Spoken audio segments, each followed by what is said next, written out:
Բարև ձեզ արգելի բարեկամներ, առողջություն բոլորիդ, այսօր ուզում եմ ձեզ տամ ևս խորհուրդներ, օրգանիզմը ունի երբեմն քար կուտակելու հատկություն, այսինքն քարերը թափում են ունեցած քարերը եւ նորից օրգանիզմը քարը կուտակում։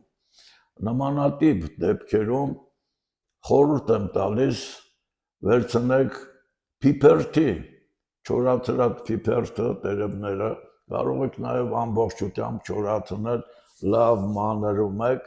փիփերթը լցնում եք մեկ ճաշի գդալ մեկ բաժակ եղերման ջրի մեջ դանդաղ եփում եք 5 րոպե սառելուց հետո քամում եք եւ ավելացնում եք մեկ ճաշի գդալ հալած յուղ եւ մեկ ճաշի գդալ մեղր խառնելուց հետո խմում եք միանվագ, օրը մեկ անգամ, մեկ ամիս տևողությամբ։ Հարգելի բարեկամներ, պետք է սա տարվա մեջ հաճախակի գոնե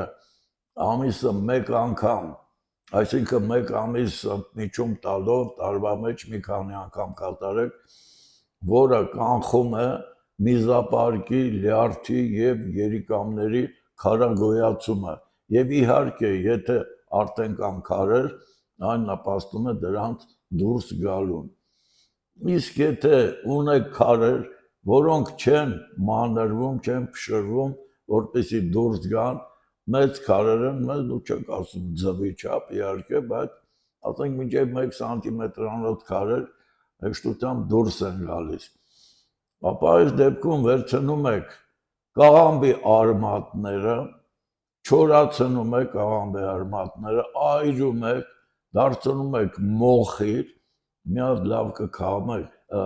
թափ կտակ մարլայով այսպես, որպեսզի այն կոշտ մասերը մեջը չմնան, մեկ թեյի գդալ այդ մոխիրը, օրը 3 անգամ քաղցած վիճակում խմում եք։ Հեշտությամբ կոտրում է, մանրում է քարերը եւ դուրս են գալիս օրգանիզմից։ Առողջություն եմ ցանկանում ձեզ, եթե կունենաք հարցեր, կարող եք գրել կամ զանգահարել, իսկ տեղեկատվության եւ բուժման համար դիմում եք Պուշկինի 38։ Նորից եմ կրկնում, ինչ ասում եմ ձեզ, այդ բոլորը գրված են իմ գրքերում, գրքերին դուք արդեն ծանոթ եք, ալկամա,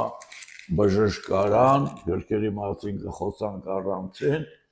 եւ մեր դասագիրքը, որը 600 հեջանոց է եւ կոչվում է լեչեբնիկ։ Ցտեսություն, մի շնորհ հանդիպում։